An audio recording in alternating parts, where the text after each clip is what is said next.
Bonjour à tous. Lundi 7 septembre, voici notre point bourse des marchés qui continue de piétiner. Le CAC tourne autour des 5000 depuis l'ouverture. Il n'y a pas du tout de tendance, que ça soit à court, moyen, long terme. Alors sur le fond, oui, c'est haussier. On reste éloigné des niveaux d'alerte. En ce qui nous concerne, on continue de travailler principalement à l'achat sur des replis. Tente des petites ventes aussi, notamment sur des synthétiques, donc avec des calls en face sur des rebonds. Toujours des stratégies aussi de vente de volatilité. Il y a plein de choses qui sont possibles dans cette phase-là. Il faut juste avoir les idées claires sur comment aborder cette phase-là et que faire si jamais les marchés prennent ou perdent 100 ou 200 points. On a eu des replis importants aux États-Unis, notamment sur le Nasdaq la semaine dernière, qui a connu sa plus forte baisse depuis le mois de mars. Bon, en Europe, c'est beaucoup plus mesuré. Hein. Le CAC avait commencé la semaine à 5020, il est allé chercher 5120 et il a terminé autour de 4950. Donc ça fait 3 mois qu'on tourne autour des mêmes niveaux. Là, moi, je suis placé à l'achat, alors loin. Je suis toujours placé à 4940. C'était la proposition que nous faisions ce matin, déjà dès 8 heures. Je suis toujours placé sur ce niveau-là. Bon, je verrai pour le remonter. Pour l'instant, je ne l'ai pas fait. Si je devais le remonter, ça serait sur 4965-70, le niveau qui a tenu ce matin. Donc, le niveau de 8h30. Et puis, juste celui de l'ouverture. Là, il y a eu un petit trou d'air un peu avant l'ouverture. Et hop, on est reparti tout de suite. J'imagine que vous avez entendu l'histoire SoftBank ce week-end. Et on en reparlera si vous le voulez bien vendredi, puisque bon, bah, je ferai également ce point bourse en live. Je vois que vous avez apprécié, donc bah, je suis prêt à faire le jeu avec vous hein, tous les vendredis, le faire en live pour répondre à vos questions. Donc, dans la mesure du possible, c'est sûr que la semaine d'après, ça va être compliqué puisque je serai à Paris pour faire les formations futures et options. Mais dans la mesure du possible, on peut se donner rendez-vous chaque vendredi à 9h30 sur notre chaîne YouTube pour faire ce point bourse ensemble et donc en direct. Et donc, on fera un petit récap de la semaine et on parlera de l'histoire SoftBank. Sur le DAX, bon, bah, l'achat aussi, hein, prioritaire, 12 850 comme niveau d'intervention. C'était le niveau de vendredi. Alors après, en dessous, c'est plus loin, hein, il y a ces 100 points plus bas, mais déjà 12 850, ça serait pas mal. Si ça se fait dans un délai court, moi, je le fais. L'eurodoll bah, piétine depuis le retracement, donc depuis les 200 pips de retracement, puisqu'on est passé rapidement de 1,20 à 1,18. Eh bien, il ne se passe plus grand-chose. Donc la fin de semaine dernière a été calme sur l'euro-dollar.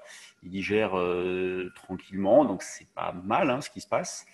On travaille aussi à l'achat, puisque ce retracement-là ne remet rien en question du tout. Donc on travaille à l'achat et la zone support, bah, on cherche à exploiter un double appui avec vendredi 16h30, donc un achat dans la zone des 1,17 75 80, dans l'idée de jouer dans les grandes lignes un retour vers 1,18 50. Pourquoi pas. Sur les actions, il n'y a pas grand-chose hein, ce matin, il n'y a pas beaucoup de news et je regardais les screeners, il n'y a pas grand-chose à se mettre sous la dent. Là, je vois Accor. Bon, bah, Accor, il y avait une alerte ici puisque c'était un objectif qu'on s'était fixé, qu'on avait proposé donc sur le trade du jour. Donc l'objectif a été atteint, on a pu alléger, solder, en tout cas marquer le coup. Les plus fortes hausses, alors un peu à l'image de ce qui s'est passé la semaine dernière, ce sont les valeurs qui sont en retard, qui surperforment. Donc c'est pas une indication terrible quand même qui est envoyée. Vous voyez, le sentiment, c'est bon, bah, faute de mieux, on n'a vraiment pas d'idée. Allez, on va sur ce qui a pas mal baissé et puis on verra bien. Donc, bon, bah, c'est ce qu'on retrouve du côté de Renault, Safran, on a Airbus, je décale un peu la caméra, Peugeot. Bon, Dassault, c'est différent. Dassault, c'est pas mal. Bon, Téléperformance qui s'était bien comporté. On est en situation de double appui. Les grosses pondérations, vous avez LMH qui est ici. Sanofi, donc Sanofi qui retrace un petit peu. Le CAC à 5000 points tout rond, en hausse de 0,72%. Volume 200 millions à 9h36, c'est pas beaucoup. Donc il y a que de l'aspect. Et de toute façon, on en reparlera vendredi avec SoftBank. Mais quand on vous dit qu'il n'y a que de l'aspect sur ces marchés en ce moment et qu'ils sont vides d'intérêts, d'investisseurs, de flux entrants, il y a rien de l'aspect amplifié par des gestions algorithmées derrière. Donc, et c'est pour ça qu'on a ces mouvements qui sont violents, qui ne rencontrent pas de contrepartie et donc qui vont vite et loin. Et c'est ce qu'on a eu la semaine dernière avec une belle volatilité intraday, une volatilité implicite qui augmente aussi, puisqu'on est monté on doit être actuellement, je pense, autour de 23-24. Donc c'est pas mal. c'est pas mal au vu d'un CAC qui est à 5000 points en reprise sur le fond. C'est élevé, ça reste élevé, 23, 24 quand même. Donc, ça montre qu'il y a quand même une certaine méfiance. C'est pas de la peur, hein, mais c'est de la méfiance. On se pose tous des questions. Dans les screeners volume, ce local qui bouge ce matin, bon, ce local qui vaut 8 centimes, c'est incroyable. Voltalia, Webstone, donc CO, AB Science, toujours pareil, difficile de trouver des idées là sur les valeurs. Bon, celle-ci est pas mal. On avait Figeac, bon, c'est pas terrible. Renault, Coface. Coface, on avait bien travaillé. On avait joué le signal à cette époque-là. Ça date, hein, c'est sûr. On avait bien déclenché le signal. On avait joué sur le trade du jour. Là. Et puis on avait une reprise immédiate. Ça avait été très agréable. Ensuite, bon, Valourec, vous voyez, c'est vraiment la descente aux enfers. Hein, Valourec sur des plus bas qui cassent tout. C'est vraiment pas beau. Colas, ça c'est pas mal. Lagardère qui se rapproche d'un double top. Chargeur qui est nerveuse, mais toujours sur les mêmes niveaux de prix. LDC, Actia, Prodways, vous voyez, il n'y a rien d'évident.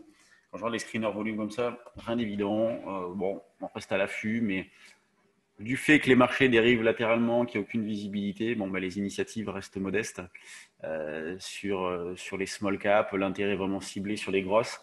Et d'ailleurs, quand on regarde les volumes, alors le volume est faible, mais il reste centré sur les grosses capis. Regardez, Airbus, BNP, Total, LVMH, les plus fortes pondérations du CAC, donc sont les plus gros volumes du jour. Bon, allez, je vous laisse. Ce soir, stage d'initiation, donc ce soir et demain soir, initiation. Eric fera la première partie ce soir et je ferai la deuxième demain. Donc, si vous souhaitez participer, vous pouvez encore vous inscrire. Hein, si vous souhaitez le faire ou le refaire, c'est en ligne. C'est 18h30, 20h30. Si vous avez des questions, vous nous appelez. Hein, vous avez la journée pour ça. Et donc, on commence ce soir 2 parties de 2 heures environ. Allez, je vous laisse. Bonne séance, bonne semaine. Et puis, on se retrouve demain. Salut!